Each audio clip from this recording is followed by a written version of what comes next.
반갑습니다. 김종훈입니다. 이번 시간에는 병의 비인에 관해서 알아보도록 하겠습니다.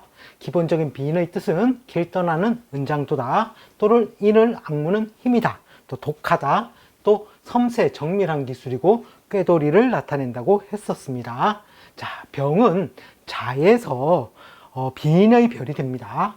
그리고 또한 천추귀인과 복성귀인이 같이 임하게 됩니다. 천추귀인은 하늘의 부엌이라 옛날에는 식신만 있어도 먹고 산다고 했습니다. 그만큼 먹고 사는 것이 가장 큰 문제였기 때문에 식신이라든지 이런 별들을 굉장히 중요하게 봤습니다. 이 천추는 하늘의 부엌이라는 뜻으로 굉장히 그러한 것에서 많은 도움을 주는 별로 해석을 합니다. 또 한편으로 식당이라든지 이런 음식점 등을 할 때도 이런 천추기인을 눈여겨보기도 합니다. 그 다음에 복성은 늘 나에게 복이 따라다니는 길성입니다. 따라서 이 병에서 자를 본 비인의 경우에는 긍정적인 효과가 굉장히 많습니다. 자, 그리고 병의 12운성을 자에서 12운성을 따져본다면 태지가 됩니다. 굉장히 갑갑한 상태이죠. 그런데 이 자라는 것이 육친상으로는 굉장히 좋은 별에 해당합니다.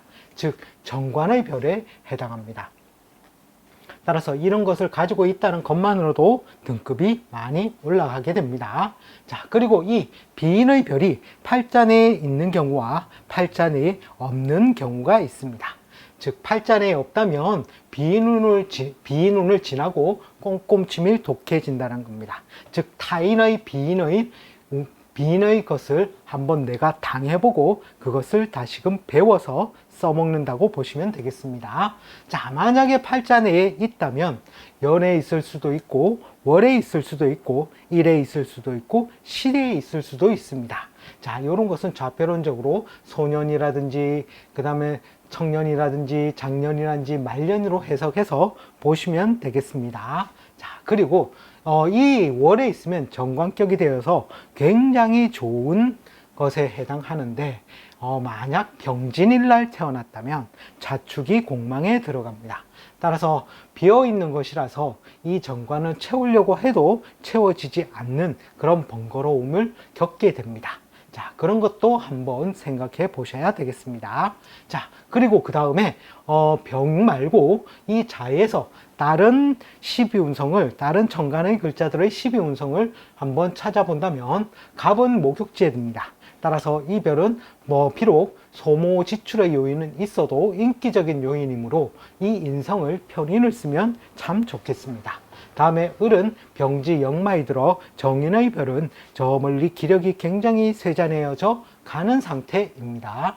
그리고 나의 겁재는 절지, 끊어져서 그 소리 소문도 들을 수 없는 상태에 가 있고, 무는 나에게 식신의 별이 되는데 태지 제살로서 아직 이 뜻을 이루어 쓰기에는 굉장히 부족한 상태입니다.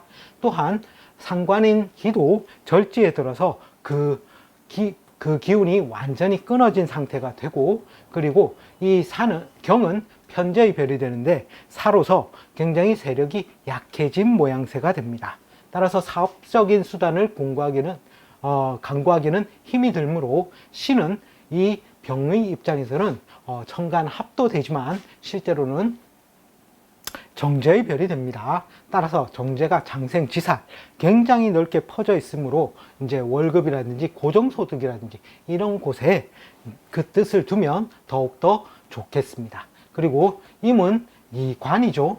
편관과 정관이 굉장히 득세에 있는 모양입니다. 따라서 이런 비인의 별을 가지고 있으면 병일주일 경우 병을 내가 무기로 쓴다면 뭔가 내가 관에 예속되어져 뭔가 월급이라든지 고정소득을 받는 것에는 굉장히 길하다고 보시면 되겠습니다.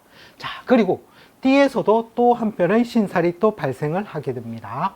인호술 띠에 대해서는 정반대의 기운이죠. 신자지는 수의 운동성을 나타내고 인호술은 화의 운동성을 나타냅니다. 병은 화의 운동성을 따르고자 하나 이 자는 수의 운동성을 나타내므로 따라서 제살, 수옥살, 즉 옥에 갇힌 것과 같은 상태로 이 기운을 써먹게 됩니다. 따라서 꾀돌이 기질이 더욱더 발휘되고 임기응변 능력이라든지 아니면 죽기 아니면 까무러치기라는 정신적인 투철함을 가지게 되는 것입니다. 그리고 해묘미띠에서 이 자자를 보면 한 등급 아래의 글자가 됩니다. 따라서 연살이 되어서 도화살, 뭔가 시선 집중을 시키는 인자 등 단, 소모 지출을 따르면서 시선 집중이 된다라는 것입니다. 대신에 인기나 프로의 별로서 사회적인 성공으로 이루어지기에는 해묘미띠가 더욱더 좋다고 봐집니다. 자, 다음은 신자진띠입니다. 신자진띠는 수의 운동성이 가장 왕성하게 드러난 장성입니다.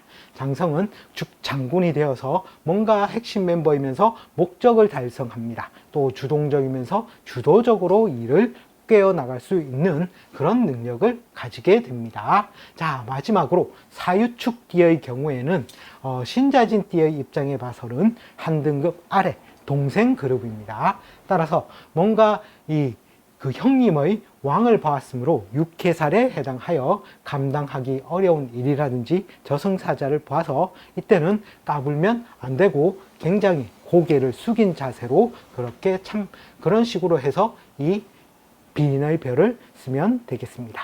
자, 이번 시간에는 병의 비인에 관해서 알아보았습니다.